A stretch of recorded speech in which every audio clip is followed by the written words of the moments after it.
दोस्तों, लखनऊ और दिल्ली का मुकाबला देखकर पूरा क्रिकेट जगत सदमे में आ गया। 65 रनों के स्कोर पर घुटने टेक गई थी दिल्ली की टीम। तभी अंत में आशुतोष शर्मा और विपराज ने मिलकर ऐसी तबाही मचाई। इन दोनों ने चौकी और चाकों की बारिश करते हुए मैच को अंतिम ओवर में पहुंचा दिया और फिर हुआ कुछ ऐसा कि देखकर हर किसी की आंखें फटी की फटी रह गई। तो आखिर अंतिम ओवर में किस टीम ने रचा इतिहास, कौन सी टीम बनी चैंपियन, सब कुछ हम आपको इस रोंगटे खड़े कर देने वाली हाईलाइट में दिखाएंगे। लेकिन उससे पहले आपको क्या लगता है इस बार आईपीएल की ट्रॉफी कौन जीतेगा, आप खुद नीचे कमेंट करके जरूर बताइए। चौथा मुकाबला लखनऊ और दिल्ली कैपिटल के बीच विशाखापट्टनम के मैदान पर खेला गया। इस मुकाबले में सिक्का उछाला गया तो दिल्ली कैपिटल के कप्तान अक्षर पटेल ने जीता और पहले गेंदबाजी करने का फैसला किया। वहीं लखनऊ की टीम को बल्लेबाजी करने के लिए आमंत्रित किया। टीम की तरफ से ओपनिंग की शुरुआत करने एडन मार्करम के साथ मिचेल मार्श की खतरनाक जोड़ी मैदान पर उतरी। वहीं दिल्ली की तरफ से पहला ओवर लेकर आए दुनिया के सबसे खतरनाक गेंदबाज मिचेल स्टार्क। लेकिन ओवर की अंतिम गेंद पर मिचेल मार्श में शानदार छक्का लगाकर अपना खाता खोला और टीम के स्कोर को तेजी से आगे बढ़ाया। दूसरा ओवर लेकर आए दिल्ली की तरफ से खुद कप्तान अक्षर पटेल, लेकिन इस बार इनका स्वागत एडन मार्करम ने दूसरी गेंद पर शानदार चौका लगाकर किया। लखनऊ की टीम को बेहतरीन शुरुआत मिल चुकी थी। 2 ओवर में लखनऊ का स्कोर 12 रनों तक पहुंच गया। विकेट की तलाश में तीसरा ओवर लेकर आए एक बार फिर मिचेल स्टार्क, लेकिन इस बार उनका स्वागत मार्करम ने पहले ही गेंद पर शानदार छक्का लगाकर किया और टीम के स्कोर को रॉकेट की रफ्तार की तरह आगे बढ़ाया। वही ओवर की तीसरी गेंद पर करारा प्रहार करते हुए मिचेल मार्श ने शानदार चौका जड़ा और उनकी धज्जियां उड़ा दी। चौथी गेंद पर खतरनाक छक्का और फिर 5वीं गेंद पर चौका जड़ के इस ओवर से 21 रन बटोर लिया और अपनी टीम को 3 ओवर में ही 33 रनों तक पहुंचा दिया। चौथा ओवर लेकर आए एक बार फिर अक्षर पटेल, लेकिन परिस्थिति कुछ बदली नहीं। अक्षर पटेल का भी स्वागत मिचेल मार्श ने दूसरी ही गेंद पर चौका लगाकर किया। 4 ओवर में ही लखनऊ का स्कोर 40 रनों तक पहुंच चुका था। दिल्ली कैपिटल ने अपने बॉलिंग स्टाइल में बदलाव किया। इस बार गेंदबाजी करने के लिए अपने फिरकी के जादूगर विपराज को बुलाया, लेकिन मिचेल मार्श उसी अंदाज में कुटाई कर रहे थे। उनका भी स्वागत उन्होंने दूसरी ही गेंद पर चौका लगाकर किया, लेकिन विपराज ने ओवर की चौथी गेंद पर अपनी फिरकी से एडन मार्करम को पवेलियन का रास्ता दिखा दिया और लखनऊ को पहला झटका 46 रनों के स्कोर पर लग गया। मार्करम अपनी टीम के लिए केवल 15 रन बनाकर पेवेलियन लौट गए, लेकिन मिचेल मार्श सभी भी मैदान पर टिके हुए थे। उनका साथ देने के लिए अब निकोलस पूरन आ चुके थे। इन दोनों खिलाड़ियों के कंधों पर टीम की पूरी जिम्मेदारी आ चुकी थी, लेकिन निकोलस पूरन ने ओवर की अंतिम गेंद पर बेहतरीन चौका लगाकर अपना खाता खोला और टीम के स्कोर को 5 ओवर में 50 रनों तक पहुंचा दिया। दिल्ली की तरफ से एक बार फिर बॉलिंग स्पेल में बदलाव देखने को मिला। पावर प्ले का अंतिम ओवर लेकर आए सबसे भरोसेमंद गेंदबाज मुकेश कुमार, लेकिन मिचेल मार्श ने इन्हें भी नहीं छोड़ा। ओवर की तीसरी गेंद पर खतरनाक छक्का लगाकर टीम के स्कोर को तेजी से आगे बढ़ाया। इसके बाद भी इनका बल्ला रुकने का नाम नहीं लिया। चौथी गेंद को भी उन्होंने चौके में तब्दील कर दिया और अपनी टीम के स्कोर को पावर प्ले के 6 ओवर में ही 64 रनों तक पहुंचा दिया।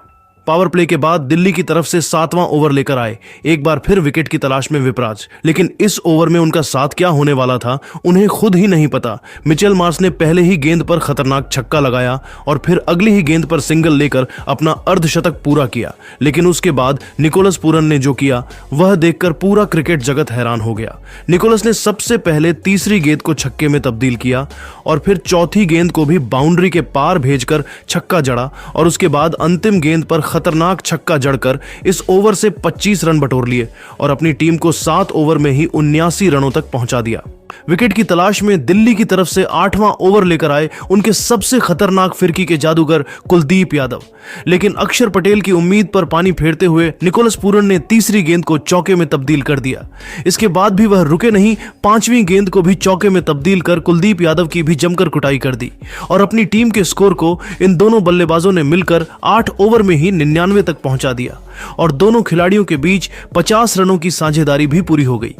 विकेट की तलाश में दिल्ली की तरफ से 9वां ओवर लेकर आए एक और नए एक्सपीरियंस गेंदबाज मोहित शर्मा। इन दोनों बल्लेबाजों ने मिलकर पहले तो टीम के स्कोर को 100 रनों के पास पहुंचा, उसके बाद मिचेल मार्श में 5वीं गेंद पर चौका जड़ के टीम के स्कोर को रॉकेट के रफ्तार की तरह आगे बढ़ाया और 9 ओवर में लखनऊ का स्कोर 108 रनों तक पहुंच गया। विकेट की तलाश में दिल्ली की तरफ से 10वां ओवर लेकर आए एक बार फिर कुलदीप यादव, लेकिन मिचेल मार्श के खेलने का अंदाज बिल्कुल भी नहीं बदला। कुलदीप यादव का स्वागत चौथी गेंद पर खतरनाक छक्का लगाकर किया। और दोस्तों, इन दोनों बल्लेबाजों ने दिल्ली के गेंदबाजों की धज्जियां उड़ाते हुए अपनी टीम को 10 ओवर में ही 117 रनों तक पहुंचा दिया। 11वां ओवर लेकर आए दिल्ली की तरफ से एक बार फिर मोहित शर्मा। इनका स्वागत निकोलस पूरन ने पहले ही गेंद पर चौका लगाकर किया, लेकिन इसके बाद मोहित ने शानदार गेंदबाजी की। इस ओवर में लखनऊ के बल्लेबाजों ने केवल 8 रन बना पाए और टीम का स्कोर 11 ओवर में 125 रनों तक पहुंच गया। विकेट की तलाश में 12 ओवर लेकर आए एक बार फिर मुकेश कुमार अंकित कुमार पहली गेंद पर मिचेल मार्श में शानदार छक्का लगाकर टीम के स्कोर को तेजी से आगे बढ़ाया। लेकिन मुकेश कुमार ने इस छक्के का बदला लेते हुए ओवर की चौथी गेंद पर मिचेल मार्श को पवेलियन का रास्ता दिखा दिया और अपनी टीम को दूसरी सफलता 133 रनों के स्कोर पर दिला दी। मिचेल मार्श टीम के लिए 36 गेंद पर 62 रन बनाकर पेवेलियन लौट गए, लेकिन निकोलस पूरन अभी भी मैदान पर टिके हुए थे। उनका साथ देने के लिए अब टीम के कप्तान और खूंखार बल्लेबाज ऋषभ पंत आ चुके थे। इन दोनों खिलाड़ियों ने मिलकर टीम को 12 ओवर में 133 रनों तक पहुंचा दिया। 13वां ओवर लेकर आए ट्रिस्टैन स्टब्स। लेकिन दोस्तों, इस ओवर में हुआ कुछ ऐसा कि देखकर पूरा क्रिकेट जगत दांतों तले उंगली दबाने पर मजबूर हो गया। निकोलस पूरन ने एक नहीं दो नहीं बल्कि लगातार 4 गेंद पर 4 छक्के जड़कर गेंदबाज की धज्जियां उड़ा दी और इस ओवर से 28 रन बटोर ली और अपनी टीम के स्कोर को 13 ओवर में ही 161 रनों तक पहुंचा दिया। लेकिन 14वां ओवर लेकर आए कुलदीप यादव ने ओवर की चौथी गेंद पर ऋषभ पंत को पवेलियन का रास्ता दिखाकर लखनऊ की कमर तोड़ दी। लखनऊ की टीम को तीसरा बड़ा झटका 161 रनों के स्कोर पर लग गया। लेकिन एक तरफ से निकोलस टीम के लिए तेजी से रन बटोर रहे थे, मगर ऋषभ पंत के जाने के बाद यह भी कुछ खास नहीं कर पाए। 15वां ओवर लेकर आए मिचेल स्टार्क ने उन्हें क्लीन बोल्ड कर पवेलियन का रास्ता दिखा दिया और लखनऊ की टीम को 179 रनों के स्कोर पर चौथा बड़ा झटका लग गया। निकोलस अपनी टीम के लिए केवल 30 गेंद पर 7 गगनचुंबी छक्कों की मदद से 75 रन बनाकर पेवेलियन लौट गए। लेकिन डेविड मिलर का साथ देने के लिए अब आयुष बड़ोनी आ चुके थे, मगर वह भी कुछ खास नहीं कर सके। कुलदीप यादव की फिरकी में आयुष बड़ोनी केवल 4 रन बनाकर पेवेलियन लौट गए। लेकिन एक तरफ से एक डेविड मिलर और दूसरी तरफ से शार्दुल ठाकुर टीम के लिए रन बटोर रहे थे, लेकिन शार्दुल बिना खाता खोले पेवेलियन लौट गए। इसके बाद मिलर का साथ देने के लिए शाहबाज अहमद आए और इन दोनों बल्लेबाजों ने मिलकर टीम को 17 ओवर में 6 विकेट पर पहुंचा दिया। एक तरफ से डेविड मिलर टीम के लिए रन बना रहे थे तो दूसरी तरफ से विकेट ताश के पत्तों की तरह गिर रहा था। यहां तक कि शाहबाज अहमद भी केवल 9 रन बनाकर पेवेलियन लौट गए। वहीं रवि बिश्नोई बिना खाता खोले चले गए। डेविड मिलर ने ओवर की अंतिम गेंद पर खतरनाक छक्का लगाकर दिल्ली के सामने 209 रनों का कभी हासिल कर पाने वाला लक्ष्य खड़ा कर दिया। इस लक्ष्य का पीछा करने होते दिल्ली की टीम ओपनिंग करने मैदान पर फाफ डुप्लेसिस के साथ जैक फ्रेजर की खतरनाक जोड़ी मैदान पर उतरी। वहीं लखनऊ की तरफ से पहले ओवर लेकर आए शार्दुल ठाकुर और आते ही शार्दुल ने ओवर की तीसरी गेंद पर जैक फ्रेजर को आयुष बड़ोनी के हाथों कैच पकड़वाकर पवेलियन का रास्ता दिखा दिया और दिल्ली कैपिटल्स को 2 रनों के स्कोर पर बड़ा झटका लग गया। जैक अपनी टीम के लिए केवल 1 रन बनाकर पेवेलियन लौट गए। अब मैदान पर अभिषेक पोरेल चुके थे, लेकिन शार्दुल ठाकुर ने इसी ओवर की 5वीं गेंद पर अभिषेक को भी पवेलियन का रास्ता दिखाकर दिल्ली कैपिटल की कमर तोड़ दी। अभिषेक टीम के लिए बिना खाता खोले पेवेलियन लौट गए।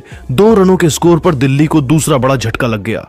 डुप्लेसिस का साथ देने के लिए समीर रिजवी आ चुके थे और आते ही उन्होंने चौका लगाकर अपनी टीम को पहले ओवर में 6 रनों तक पहुंचाया। लखनऊ की तरफ से दूसरा ओवर लेकर आए सिद्धार्थ और आते ही इन्होंने ओवर की चौथी गेंद पर समीर रिजवी को पवेलियन का रास्ता दिखा दिया और बैक टू बैक दिल्ली के 3 बल्लेबाज पेवेलियन लौट गए। दिल्ली की टीम पूरी तरह से लड़खड़ा गई। अब मैदान पर अक्षर पटेल डुप्लेसिस का साथ देने के लिए आ चुके थे। इन दोनों खिलाड़ियों ने मिलकर टीम के स्कोर को तेजी से आगे बढ़ना शुरू किया। अक्षर पटेल भी चौका लगाना शुरू कर चुके थे, वहीं डुप्लेसिस भी टीम के लिए छक्के लगाए जा रहे थे। धीरे धीरे दिल्ली की टीम मैच में वापसी करती हुई नजर आ रही थी। 4 ओवर में टीम का स्कोर 32 रनों तक पहुंच गया। 5वें ओवर में साधु ठाकुर की इन दोनों बल्लेबाजों ने मिलकर जमकर कुटाई कर दी और इस ओवर से 13 रन बटोरकर अपनी टीम को 5 ओवर में 45 रनों तक पहुंचा दिया। दोनों बल्लेबाज पूरी तरह से सेट हो चुके थे। पावर प्ले का अंतिम ओवर लखनऊ की तरफ से लेकर आए दिग्वेश राठी। इनका स्वागत पटेल ने दूसरी गेंद पर चौका लगाकर किया। लेकिन अगली ही गेंद पर पटेल अपना विकेट खो बैठे और लखनऊ की टीम को चौथा बड़ा झटका 50 रनों के स्कोर पर लग गया। पटेल टीम के लिए केवल 22 रन बनाकर पेवेलियन लौट गए, लेकिन अब मैदान पर डुप्लेसिस का साथ देने के लिए स्टब्स आ चुके थे। पावर प्ले के बाद 7वां ओवर लेकर आए रवि बिश्नोई और इस ओवर में उन्होंने दिल्ली की सबसे बड़ी मछली डुप्लेसिस को अपनी जाल में फंसा लिया और उन्हें पवेलियन का रास्ता दिखाकर दिल्ली की टीम को घुटने टेकने पर मजबूर कर दिया। केवल 65 रनों के ही स्कोर पर दिल्ली की आधी टीम पवेलियन लौट गई। जिस तरह से लखनऊ के गेंदबाज प्रदर्शन कर रहे थे, वह देखकर तो यही लग रहा था कि दिल्ली की टीम 100 रनों के भीतर ही ऑल आउट हो जाएगी। लेकिन स्टब्स और आशुतोष शर्मा मैदान में आ चुके थे और यह दोनों बल्लेबाज आते ही दहाड़ लगना शुरू कर दिए। दिल्ली के गेंदबाजों की धज्जियां उड़ाते हुए इन दोनों बल्लेबाजों ने सबसे पहले अपनी टीम को 100 रनों के पार पहुंचाया और दोनों खिलाड़ियों के बीच अच्छी साझेदारी पनपत्ती हुई दिखाई देने लगी। लेकिन 13वां ओवर लेकर आए सिद्धार्थ ने ओवर की तीसरी गेंद पर स्टब्स को क्लीन बोल्ड कर दिल्ली की उम्मीदों को और भी तोड़ दिया। 113 रनों के स्कोर पर दिल्ली के 6 बल्लेबाज लुढ़क गए, लेकिन आशुतोष का साथ देने के लिए विपराज निगम आ चुके थे। आते ही विपराज ने चौके और छक्के लगाने शुरू कर दिए। लखनऊ के हर गेंदबाजों की धज्जियां उड़ाने लगे और देखते ही देखते दिल्ली का स्कोर 150 रनों के पार पहुंच गया। विपराज घातक अंदाज में बल्लेबाजी कर रहे थे। इन दोनों की बल्लेबाजी देखकर पूरा स्टेडियम हैरान हो गया। 16 ओवर में दिल्ली कैपिटल्स की टीम हारा हुआ मैच पलटकर 168 रनों तक पहुंच गई। अब दिल्ली को जीत के लिए केवल 24 गेंद पर 42 रनों की जरूरत थी, लेकिन लखनऊ की तरफ से 17वां ओवर लेकर आए दिग्वेश ने पूरे मैच को पलट दिया। पहले ही गेंद पर विपराज को पवेलियन का रास्ता दिखाकर दिल्ली को 7वां बड़ा झटका दे दिया। इसके बाद बल्लेबाजी करने आए मिचेल स्टार्क, लेकिन वह टीम के लिए केवल 2 रन बनाकर पेवेलियन लौट गए। 171 रनों के स्कोर पर दिल्ली ने अपने 8 बल्लेबाज को दिए, लेकिन आखिरी उम्मीद आशुतोष अभी भी मैदान पर। वही दोस्तों, आखिरी 18 गेंद में दिल्ली की टीम को 42 रन जीतने के लिए चाहिए थे। फिर तो आशुतोष ने लखनऊ की टीम का बैंड बजा दिया। हर एक गेंद पर छक्का चौका मार रहे थे और आखिरी ओवर तक 6 बॉल में 6 रन पर मैच ले आए, जिसकी पहली गेंद पर तो ऋषभ पंत ने स्टंप मिस कर दिया और उसके बाद अगली गेंद पर 1 रन लेकर स्ट्राइक आशुतोष को दे दी। इसके बाद आशुतोष ने दिल्ली की टीम को इस हारे हुए मैच में जिताकर इतिहास रच दिया।